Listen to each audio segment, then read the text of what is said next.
어떤 초등학교 2학년제 꼬마아이가, 여자아이가 이런 숙제를 해왔어요. 학교에서 어떤 숙제를 내냐면, 네가 정말 좋아하는 거 3가지, 좋아하는 거 3가지를 써와라. 그랬더니 이 초등학교 2학년이가 이제 썼어요. 문장을 썼습니다. 뭘 썼냐면, 저는 어머니가 좋아요. 맛있는 음식을 해주셔서. 저는 냉장고가 좋아요. 맛있는 음식을 줘서. 3번째는 강아지가 좋아요. 왜랑? 매일 나랑 놀아줘서. 그런데 왜 우리 집에 이게 있어야 되는지 모르겠다 하면서 누구를 말했을까요? 예? 그렇죠. 예, 아버지. 맨날 평일 때는 학교 갔다 오면 집에 안 계시고 맨날 잠들 때쯤만 돼가지고 오시고, 그리고 토요일 날 돼가지고 좀 쉬어가지고 학교 쉬는데 재밌는 TV 만화 그렇게 보려고 하는데 TV 틀려고 하면 아버지가 웬 이상한 남자 큰 어른이 와가지고 소파에 딱 누워가지고 TV를 자기 것만 보는 거예요. 비켜주질 않는 거예요. 놀아주지도 않고. 예, 이런 상황 속에서 이 아이는 이렇게 대답했다고 합니다. 우리 그렇다 하더라도 그 딸에게는 그 아버지가 없는 걸까요? 존재하죠. 아무리 자기가 원하든 아버지는 존재합니다. 마찬가지로 우리가 이 세상에서 내 마음대로 살아가려고 했을 때, 살아가려고 막 이렇게 발부르셨을 때도 우리가 아버지가 안 계신 것 같이 보일지라도 아버지는 항상 우리를, 하늘에 계시는 하나님께서는 우리를 항상 지켜보시고 돌보신 줄 믿으시길 바랍니다. 내 뜻을 들어주지 않더라도 항상 아버지는 내 필요를 항상 채워주시고 인도해 주시는 하나님이심을 이 시간에 고백하기를 원합니다. 오늘 본문의 말씀이 육신이 되어 우리 가운데 거하시며 우리가 그의 영광을 보니 아버지의 독생의 영자의 영광이요 은혜와 진리가 충만하더라 라고 말씀하고 있어요. 이 은혜가 뭘까요? 우리에게 은혜, 여러분 은혜가 뭐라고 생각합니까? 뭐 우리 반에는 은혜가 없어요, 이런 은혜 사람 이름이 아닙니다.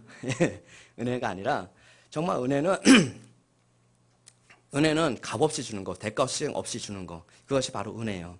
항상 우리의 하늘 아버지 예수님께서는 우리에게 값없이 아무런 보상도 없이 우리에게 항상 은혜를 베푸시고 계시죠. 그래서 은혜와 칭리가 충만하신 그 예수님께서는 항상 우리와 함께 계심을 우리는 믿으시길 바랍니다. 한 세 사람을 정도 한번 인물을 살펴보려고 해요. 한 이상한 시대에 살고 있었습니다.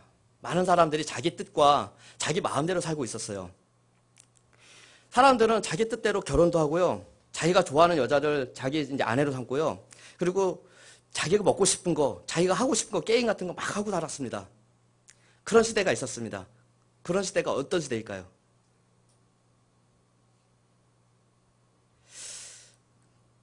네, 성경에 보면은 창세기 박사들은 잘 알 텐데, 노아 시대죠, 노아 시대. 그렇죠. 노아 시대는 사람들이 시집 강하는데 자기 마음대로 산 거예요. 자기가 먹고 싶은 거 막 하고 게임도 많이 하고, 자기가 원하는 여자도 막 아래로 취하고, 이런 이상한 시대에 살고 있던 그 단 한 사람, 바로 누구였죠? 노아였습니다. 그렇죠. 노아는 어떻게 그 안에서 다 홍수로 심판받는데 그 한 사람만, 그 8식구만 어떻게 구원받았을까요? 바로 은혜를 받았기 때문에요. 창세기 한번 볼까요? 창세기 6장 8절 보면은, 자, 읽어볼까요? 시작. 그러나 노아는 여호와께 은혜를 입었더라. 그렇죠. 다 은혜 받을 사람이 아니었어요. 그러나 단 한 사람, 하나님께서 단 한 사람, 그 노아만큼은 은혜를 주셨습니다.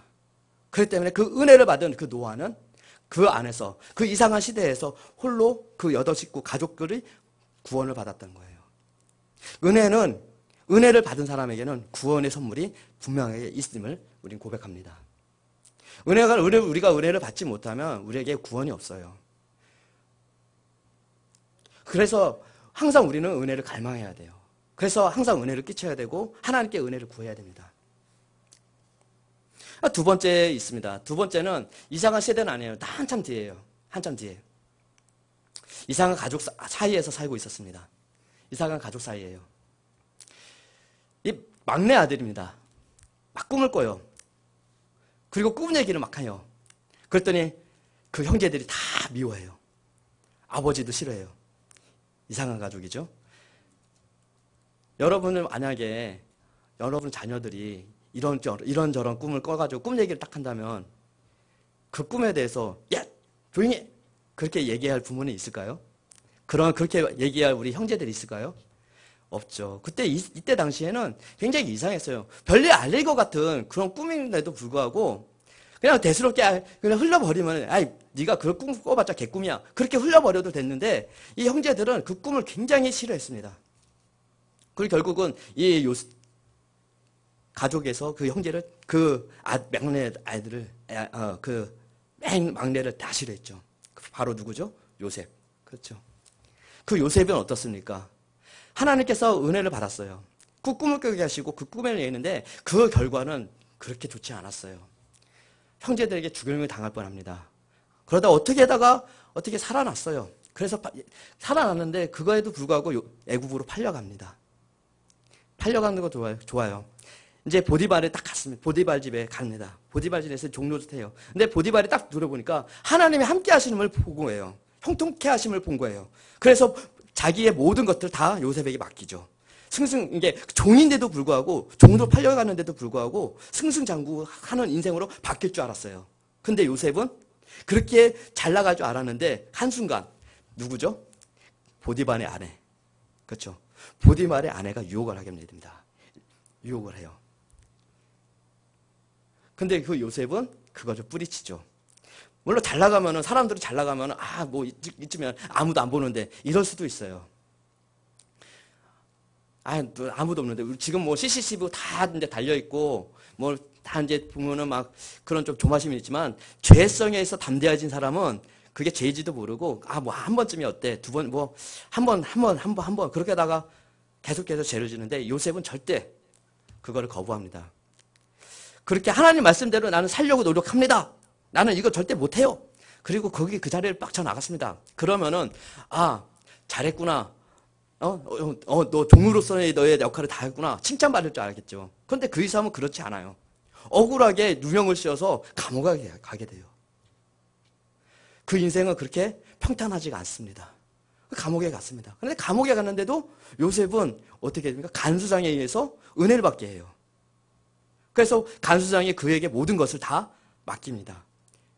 그게 감옥에서 또 승승자구 하는데, 이제는 조금만 더 여기서 모범수로 풀려나겠지. 그런 순간에 술 맡은 관원장과 떡 맡은 관원장이 감옥에 들어오죠.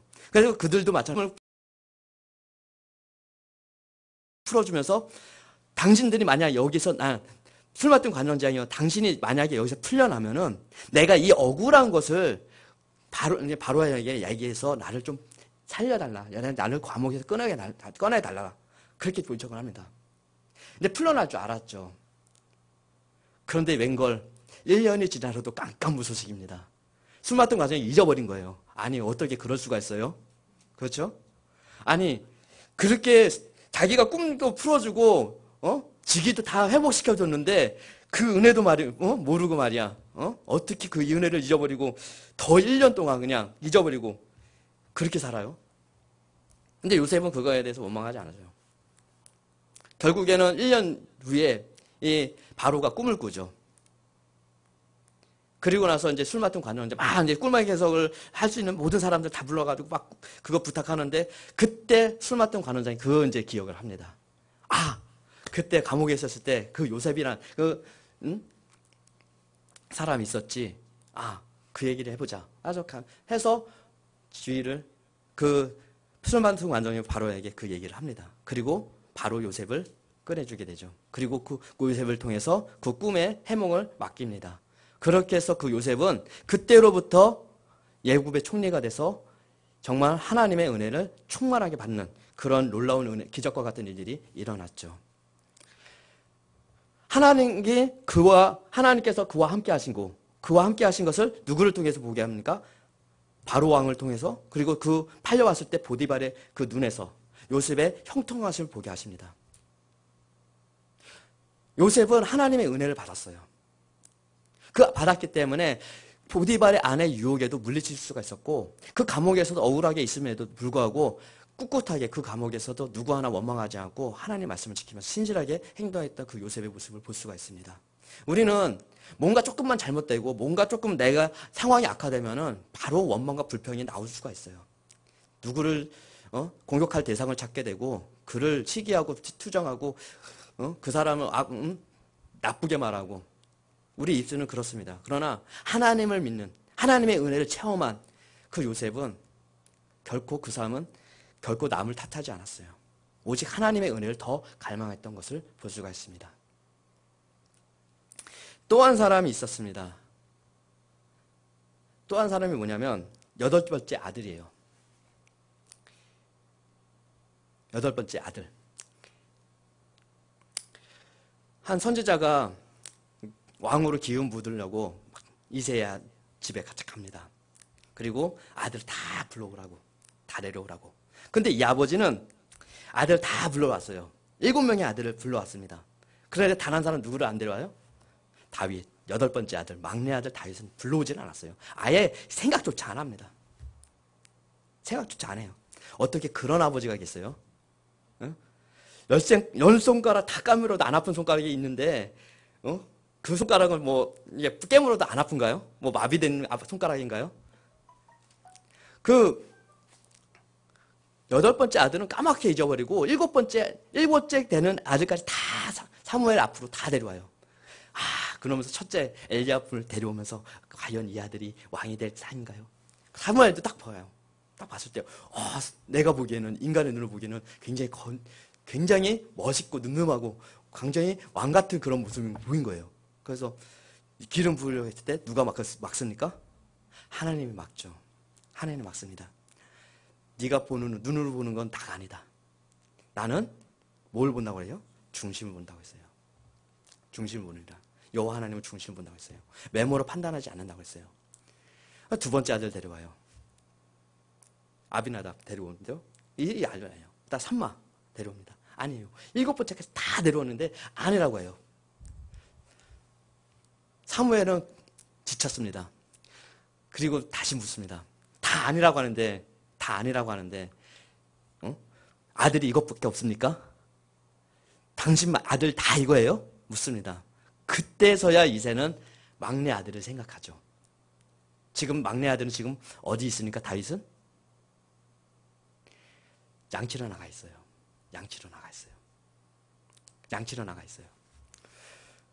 이 요셉 때도 마찬가지로 아버지가 이제 형들이 이제 양치러 나갔을 때 요셉이 이제 형들 찾아간다고 가잖아요. 형들이 어디 있는지 뭐 하고 있는지 살펴보거라 했을 때 이 요셉이 형들 찾으러 가잖아요. 그러면은 이 요셉은 정처 없이 길을 떠나요. 형들이 어디로 간지 몰라요. 왜냐하면은 양치는 사람들은 한 곳에 정착하진 않아요. 이곳에 있다가 저곳에 있다가 어디로 가는지 몰라요. 다윗도 마찬가지입니다. 다윗도 어디로 갔는지 몰라요. 빨리 가서 다윗을 데려와야 되는데 다윗이 어디 있는지 몰라요. 오늘 올지 내일 올지 아니면은 한 달이 걸릴지 그건 모르는 일입니다. 근데 사무엘은 그 아들이 올 때까지 나는 먹지도 않고 가만히 있겠다. 그렇게 선포합니다. 결국은 다윗을 데리고 와요. 근데 다윗에게 기름을 붓고 이제 하나님의 기름을 붓게 되죠. 그리고 다윗은 그때부터 하나님의 영이 임해서 이스라엘을 위하여 골리앗과 싸우고 그리고 나서 승승장구합니다. 그래서 많은 사람들이 블레셋 사람들하고 전투에 있어서 승승장구하는 다윗 보고 어떻게 얘기합니까? 사울은 천천히요, 다윗은 만만이다 라고 노래를 불러요.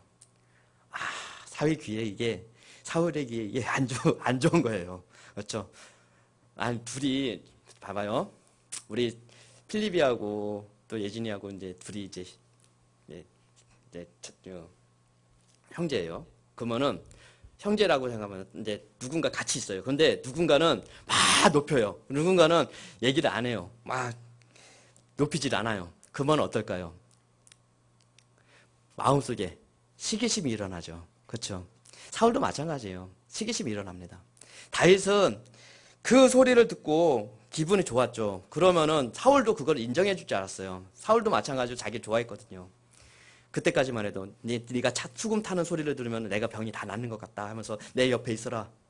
나하고 함께 있어라. 하면서 다윗을 굉장히 아껴했거든요. 그런데 그런 노래가 쏠리니까 이 사울의 그 그동안에 다윗이 불러준 찬양 소리 이게 다 들리지가 않는 거예요. 그러면서 그 마음속에 악기가 들리면서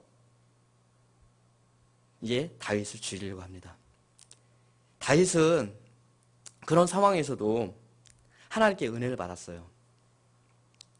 사울을 피해서 도망가죠. 사울은 자꾸 다윗을 죽이려고 막 쫓아다니죠. 막 창도 던지고 죽이려고 하는데 다윗은 절대로 그렇지 않습니다. 다윗은 피해 다니면서 그리고 사울을 죽일 뻔한 그런 상황에도 불구하고 나는 절대로 기름 부은 자를 죽일 수 없다. 하나님께 기름 부은 자를 나는 절대로 부를 수 없다. 저도 기름 부은 자다 하면서 절대로 손을 대지 않았습니다. 다 하나님께서 다 하시겠다 하면서 온전하게 하나님께 모든 것을 맡겼어요. 은혜 받은 사람들의 특징이 다 그렇습니다. 은혜 받은 사람들은요, 남을 탓하지 않아요. 나의 상황을 불평불만하지 않습니다. 하나님께 은혜 받은 사람은 모든 걸 다 하나님께 맡겨요. 우리는 지금 어떻습니까? 모든 것을 다 하나님께 맡기고 삽니까? 아니면 은혜 받기를 사모하면서 매 주일마다 아니면 새벽 예배마다 수요일, 금요일 매 예배 때마다 은혜 받기를 사모하면서 예배를 드리고 있습니까?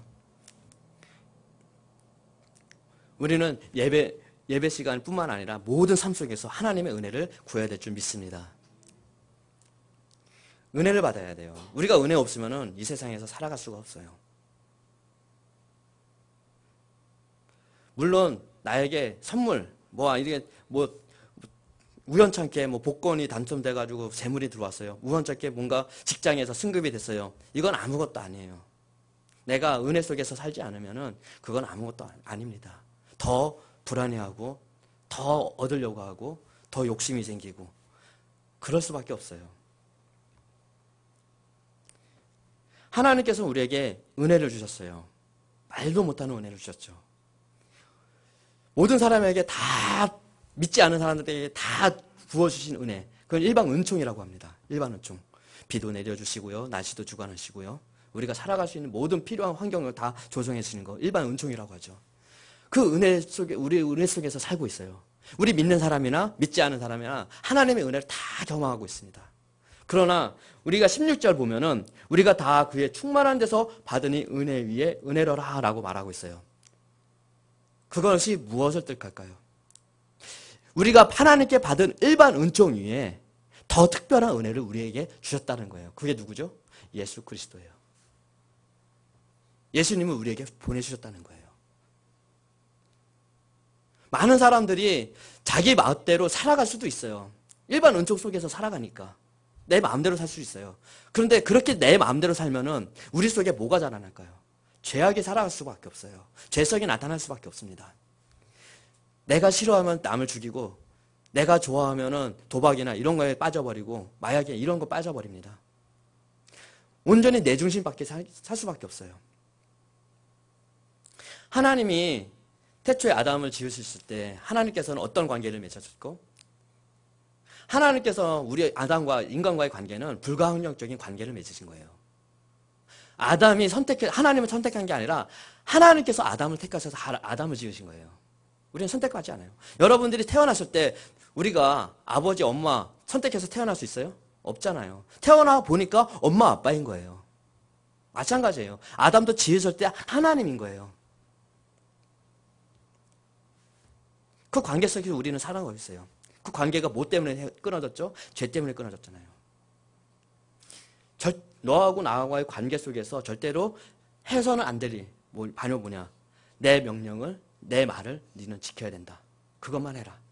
선악과를 먹지 말라. 다른 건 다 해도 된다는데 선악과만 먹지 말라.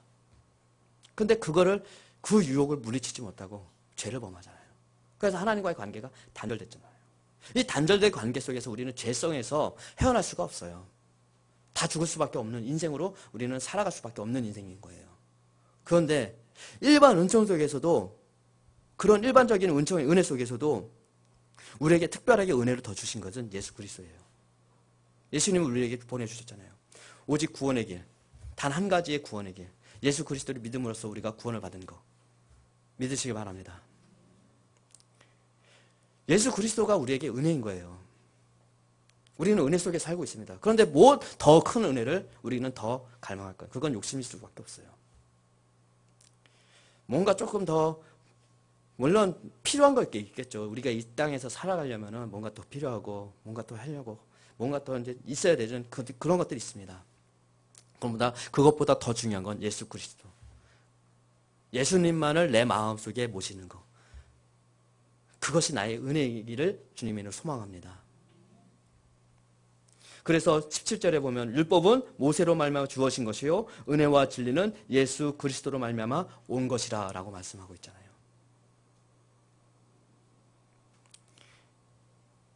율법이요. 물론 좋습니다. 십계명 모세에게 주셨던 거, 하나님의 자녀로서 살아가게 하는 거, 율법 지켜야 돼요. 그렇죠? 그런데 그게 다가 아닌 거예요. 그 율법을 능가하시는 분이 바로 예수 그리스도예요. 우리가 율법을 다 온전하게 지킬 수는 없어요. 곧대로 그걸 지킬 수 없습니다. 그리고 그 율법을 가지고 남을 정죄해줘서는 안 돼요. 너 왜 하나님 말씀대로 안 살아? 하나님 말씀 이렇게 하는데 너 그렇게 살면 되겠어? 이거는 정죄잖아요. 오히려 우리 은혜 받은 사람들은 그를 위해서 기도해야 되고 그를 더 품어안고 그가 예수 그리스도를 만날 수 있도록 인도해 주신 거, 그것이 바로 우리 믿는 자들의 모습이어야 됩니다. 우리 여러분들 마음속에 예수 그리스도가 있습니까? 아멘 소리가 적어요. 없어요? 예수 그리스도가 계십니까? 아멘. 예수 그리스도가 내 마음속에 있으면 그 어떤 것도 더 바랄 것이 없어요. 이 세상에서 물론 기쁨도 추구하고 즐거움도 추구해야 되고 뭐 다 추구해야 되겠지만 우리에게 더 추구해야 되는 것, 더 갈망하는 것은 바로 예수 그리스도예요. 그러면 우리가 은혜 받는 방법, 은혜 받는 방편, 소요리 문답에 나오면 은혜 받는 방편이라고 소개되고 있는데 그게 은혜 받는 방편이라고 소개했는데 그게 뭘까요? 은혜 받는 방법. 여러분에 묻겠습니다. 은혜는 어떻게 받아야 되나요?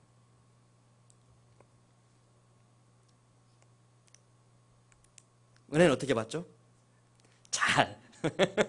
예, 잘. 그래서 잘 받아야죠. 받아야지. 소요리 문답에 보면은요, 은혜 받는 방편으로 해서 세 가지가 나옵니다. 바로 말씀, 기도, 성례. 이 세 가지가 나옵니다. 말씀을 통해서 예수 그리스도를 발견하고 은혜를 받는 거예요. 말씀 없으면은 은혜를 받지 못해요. 그래서 매일마다 우리는 말씀을 봐야 됩니다. 예배 시간을 통해서 말씀을 봐야 돼요. 말씀을 들어야 됩니다. 말씀과 가까이 하는 삶을 살아야 돼요. 우리 매일 속에서 말씀이 없으면은요, 유혹에 빠지고 시험에 들기 마련이에요. 그래서 자주 넘어집니다. 여러분들, 말씀을 내 안에 모시고 산다면 그런 시험에서 우리는 능히 이기고 남하며 그거를 견딜 수가 있어요. 딛고 일어날 수 있습니다. 근데 내 마음속에 말씀이 없으면 그 시험에서 우리는 좌절하고 낭망하고 쓰러집니다. 말씀과 함께 생활하시기를 바랍니다. 두 번째는 기도예요. 기도. 여러분들, 기도는 뭐죠? 기도가 뭐죠? 아니, 아직까지 기도가 모르는 사람은 없었죠? 기도. 기도는 대화예요, 대화. 대화입니다, 대화. 아버지와 아들이 하는 대화. 대화예요, 대화. 어렵게 생각하지 마세요. 그것을 무슨 뭐 주문 외우듯이 막 잘라잘라 이게 기도가 아니에요. 이런 주문적인 것이 기도가 아닙니다. 기도는 대화입니다, 대화. 여러분들, 아버지에게, 우리 육신의 아버지한테 뭐가 필요하면 뭐라고 해요? 아빠 저거 필요해요. 아빠 저거 사주세요. 자, 이거 먹고 싶어요. 그렇게 얘기하지 않아요? 생일 때 이거 갖고 싶어요. 방학인데 우리 놀러 가고 싶어요. 그렇게 얘기하지 않아요? 그게 대화예요. 그렇게 대화하는 거예요. 기도는 그렇게 어렵지 않습니다. 뭐 멋들어지게 막 말씀을 인용해가지고 멋들어지게 이거는 바리새인들이 보이기 위한 그런 기도문이고요. 기도는 쉽게 하세요. 아버지하고 대화되지. 아버지 대화할 때 굉장히 아버지가 엄해가지고 막 말도 못하고 하는 그런 분 계세요? 그런 분 안 계시죠? 아버지한테 얘기하듯이 하세요. 기도는 그냥 쉽습니다. 아버지, 오늘 이렇게 살려고 하는데 내 힘으로 도저히 살 것 같지 않아요. 힘들 것 같아요. 힘 주세요. 응원 좀 해주세요. 이렇게 간단하게 기도하는 거예요. 매일마다. 그렇게 매일마다 하나님과 그렇게 대화하면서 사는 거예요. 그게 하나님과 동행하는 삶입니다. 매일마다 말씀을 보고 그 말씀 속에서 예수 그리스도를 발견하고, 그래 나에게 주시는 말씀으로써 하나님 나에게 이런 말씀을 주셨는데 이 말씀대로 살게 해주세요. 그리고 하나님 뜻대로 나를 사용해 주세요. 나를 인도해 주세요. 나는 이러고 싶은데 아버지 이 뜻이 맞아요? 이게 하는 게 맞아요? 정말 맞아요? 하나님 정답을 주세요. 답을 주세요. 이끌어 주세요. 이게 기도예요.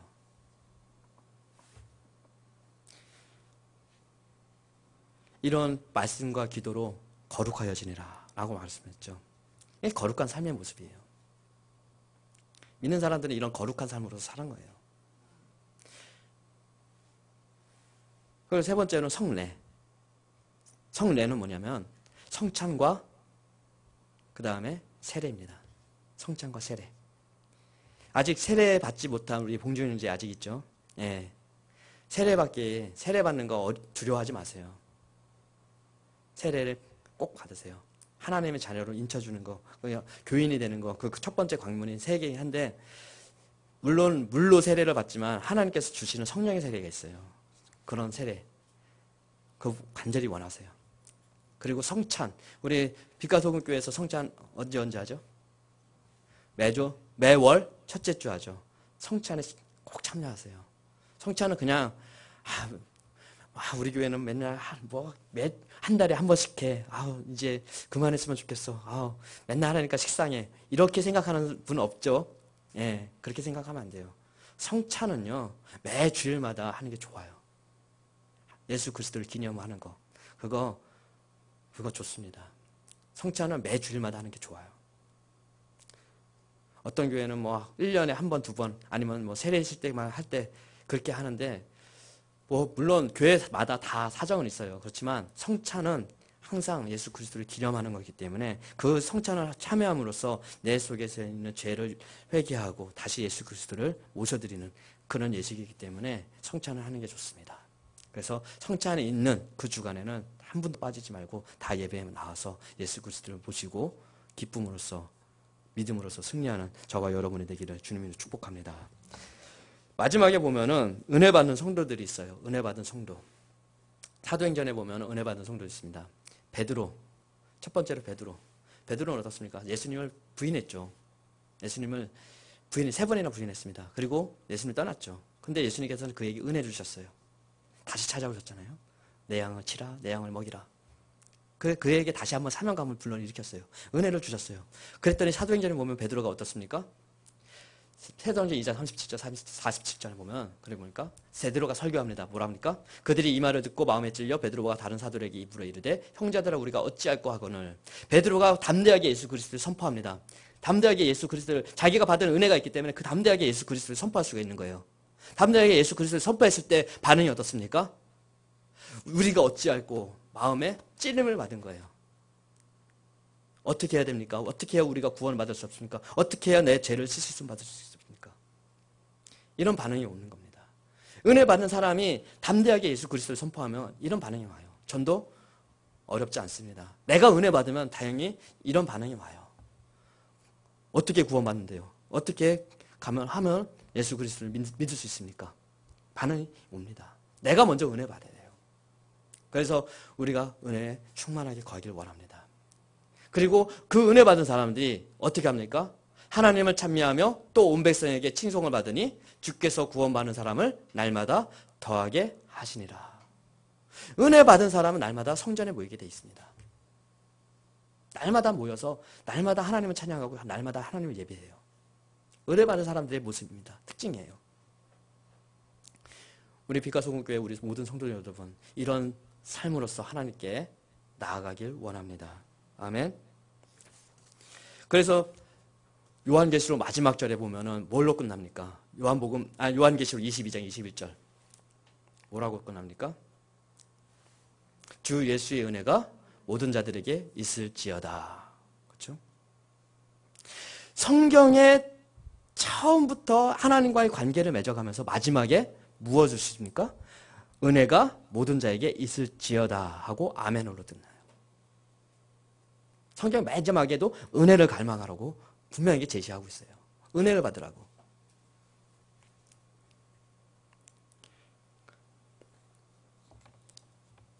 그래서 우리 빛과 소원교회 우리 모든 성도들은 말씀을 사모하길 바라고 기도를 매일 순간마다 매일마다 하나님께 드려지는 삶, 그리고 성찬에 참여하고 세례받기를 원하고, 그리고 날마다 하나님과 동행하는 저와 여러분의 되기를 주님으로 축복합니다. 아멘. 기도합니다.